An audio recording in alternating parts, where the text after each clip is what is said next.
Então, hoje nós vamos dar início à parte de controle, de doenças de plantas, que é o principal objetivo da fitopatologia. Então, parte importante dentro da fitopatologia é controle de doenças. Tá? Para que a gente consiga, então, um controle eficiente, há necessidade da gente conhecer, então, essa relação entre o patógeno, o hospedeiro e o ambiente, que no conjunto, então, vão determinar a doença, ok? Então, nós temos que identificar como que é o ambiente, qual é o patógeno e como que nós podemos cuidar do hospedeiro para que a gente consiga controle. E outra parte muito importante, que já foi vista, então, na primeira etapa das aulas de fitopatologia, é sobre o ciclo das relações patógeno-hospedeiro. Então, quanto melhor a gente conhecer o ciclo da relação patógeno-hospedeiro, maiores são as chances da gente conseguir controlar a doença. Tá? Então, aqui o controle ele é dirigido para alguma das etapas do ciclo. Então, muitas vezes, o controle é dirigido para a fase de sobrevivência do patógeno. Outras vezes, para a parte de disseminação, quando ele sai do local onde o inóculo foi produzido e vai, então, em direção a uma planta que está sadia. Então, essa fase de disseminação ela também pode ser interrompida com medida de controle. Muitas vezes nós atuamos sobre a parte de infecção e colonização. Então aqui seria a parte onde o patógeno entra em contato com o hospedeiro.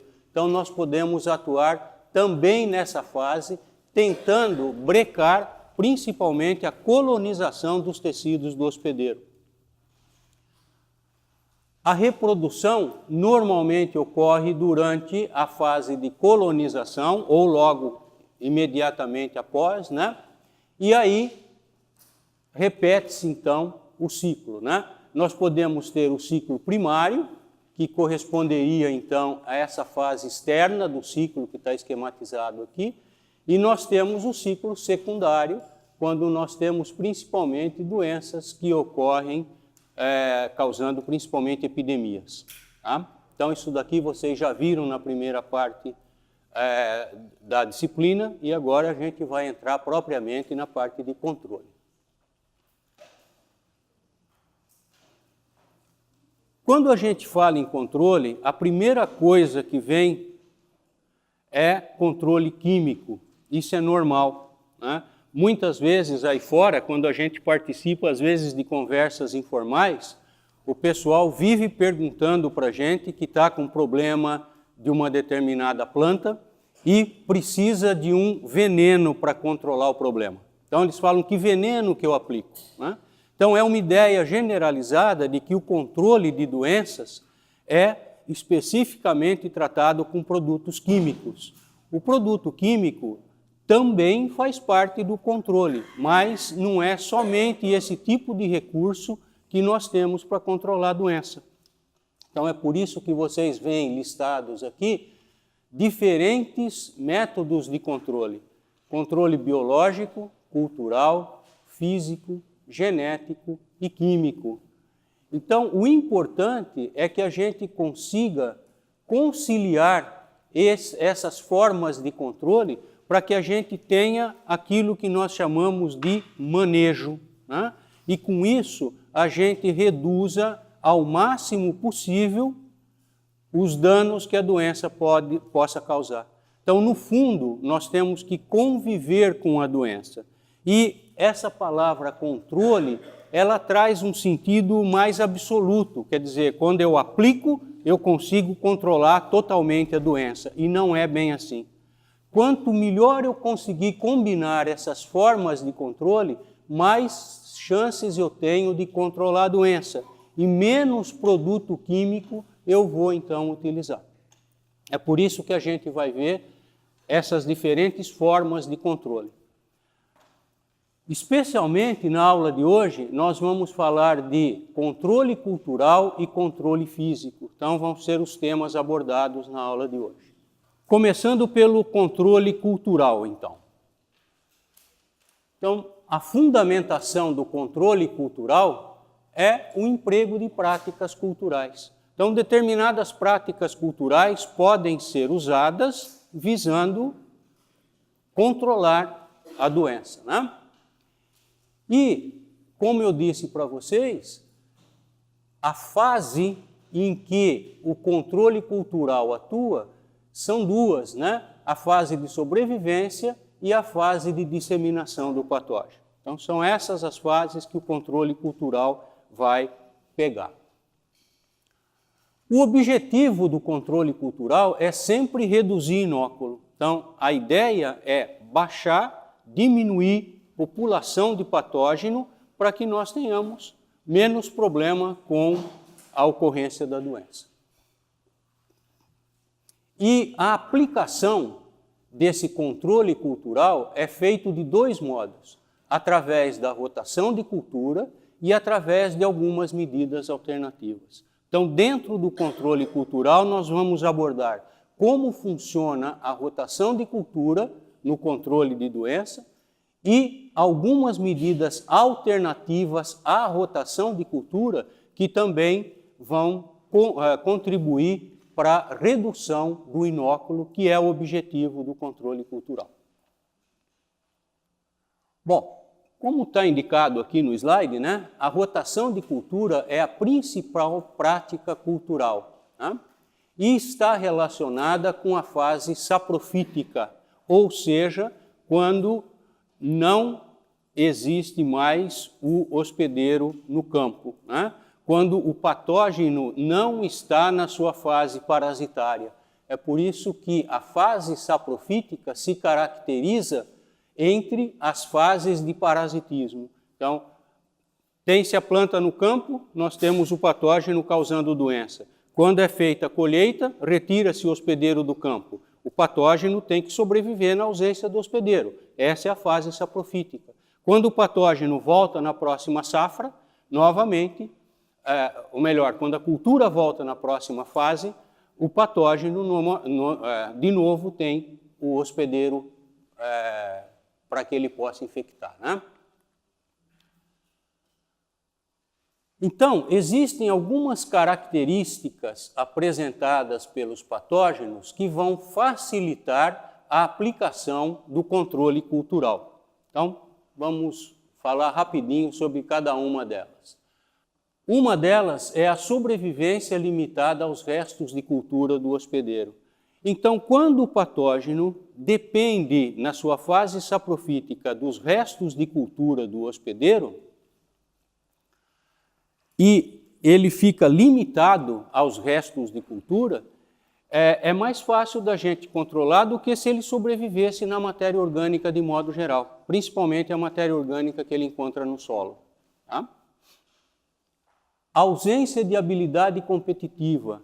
Então, se o patógeno não tiver habilidade competitiva, né, facilmente a população dele é reduzida quando se faz o interrio dos restos de cultura durante o preparo do solo. Né? Então, durante o preparo do solo, o que é feito? Incorpora-se os restos de cultura. Se o patógeno tem baixa capacidade de competição, facilmente a população é reduzida quando ele compete com a microflora natural do solo. Incapacidade de formar estruturas de resistência. Então, já foi visto que alguns patógenos formam estruturas de resistência, do tipo escleródeos, do tipo clamidosporos ou clamidósporos, né? Então, quando o patógeno não forma essas estruturas de resistência, nós temos uma chance maior de conseguir sucesso aplicando o controle cultural. Produção de esporos grandes. Quando nós tentamos controlar um patógeno que tem esporos grandes, é mais fácil do que aquele que tem o esporo pequeno, principalmente em se tratando de disseminação. O esporo grande, ele alcança distâncias menores. Então, a disseminação dele ocorre de forma diferente daquele fungo que apresenta esporo pequeno. Restrição a hospedeiros alternativos, também é fácil de entender. Se o patógeno causa doença especificamente num hospedeiro e não tem hospedeiro alternativo, então é muito mais fácil de controlar do que se ele sobreviver ou ele passar a fase saprofítica dele nesse hospedeiro alternativo. Né? E disseminação a curtas distâncias. Então, se o patógeno se dissemina a curtas distâncias, é mais fácil de ser controlado do que aquele que se dissemina a longas distâncias. Né? Então, se a gente pega, por exemplo, um coletótrico, né, que sobrevive numa massa mucilaginosa, né, e a disseminação depende inclusive da água, é mais fácil controlar esse fungo do que um fungo causador de ferrugem, que é levado por correntes aéreas. Tá? Então, essas características aqui, elas vão auxiliar no controle de doença quando a gente pensa em controle cultural. O sistema de monocultura, que é aquele que prevalece, né, ele é estimulante ao patógeno. Por quê? Porque no sistema de monocultura, o hospedeiro está sempre no campo. Então, o patógeno sempre vai ter à sua disposição substrato para sobrevivência e para aumento de população. Então, como o nosso interesse é baixar o inóculo do patógeno, nós temos que utilizar de mecanismos que estimulem a competição do patógeno com a microflora para que a gente consiga, então, baixar o inóculo. E o sistema de monocultura, então, como ele serve de estímulo ao patógeno, ele acaba contribuindo para que o patógeno se mantenha no campo. Então, a estratégia de controle, quando a gente aplica a rotação de cultura, é substituir o hospedeiro principal. Né? Então, se a monocultura estimula o patógeno, quando eu substituo o hospedeiro principal, o que eu estou fazendo? Eu estou tirando do patógeno o substrato. Tá? Então, essa é uma das finalidades. E também complementando, em termos de aplicação de rotação de cultura, a gente faz a eliminação dos restos de cultura, para que o patógeno não tenha um substrato para sobreviver e para multiplicar o seu inóculo na fase saprofítica, ou seja, durante a ausência do hospedeiro no campo. A substituição do hospedeiro principal, ela deve ser feita escolhendo uma espécie vegetal que não seja hospedeira do patógeno que a gente quer controlar, do patógeno alvo, senão de nada adianta, né? Se nós temos, por exemplo, tomate no campo e vamos rotacionar o tomate e colocar pimentão, não vai adiantar nada, porque normalmente as doenças que ocorrem no tomateiro também vão ocorrer no pimentão. Tá? Então, devem ser escolhidas espécies não hospedeiras do patógeno alvo. Né? E normalmente o que se faz é o emprego da rotação entre espécies de folhas largas e espécies de folhas estreitas, ou seja, uma rotação feita entre espécies de monocotiledôneas e espécies de dicotiledôneas. Então, por exemplo, quando se faz a rotação em plantios de feijoeiro, normalmente o pessoal usa o milho, porque as doenças que ocorrem no feijoeiro não ocorrem no milho. Né? Então, utiliza-se esse tipo de estratégia. Né? E ainda a eliminação de restos de cultura, como eu disse, para evitar que o substrato permaneça ali favorecendo a sobrevivência e multiplicação do patógeno. E essa eliminação de restos de cultura, ela é feita justamente durante a fase de preparo do solo. Né? Então, quando se utiliza aração e se utiliza a gradagem, né, nós fazemos a incorporação dos restos de cultura, eliminando, então, substrato que possa favorecer o patógeno. No caso do plantio direto, como que... Nós vamos discutir logo em seguida, tá? Bom, Esse gráfico aqui, ele é resultado de um trabalho feito com trigo, onde foi estudado, então, o efeito da rotação de cultura na severidade de manchas foliares que ocorrem no trigo. No caso, uma mancha de bipolares, tá? É um fungo que causa mancha foliar, recebe o nome de mancha de bipolares, né?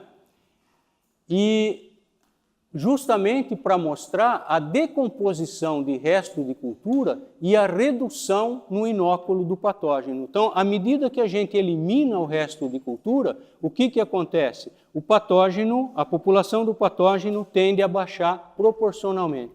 Aqui dá para a gente ver bem isso daí, né? Nesse gráfico aqui nós temos resíduos culturais. Então, vocês veem que à medida que os resíduos são decompostos no solo, aqui nós temos população do patógeno. A população do patógeno também vai baixando. Tá? Então vejam que é importante a gente complementar a rotação fazendo a eliminação do resto de cultura. Foi perguntado sobre plantio direto, né?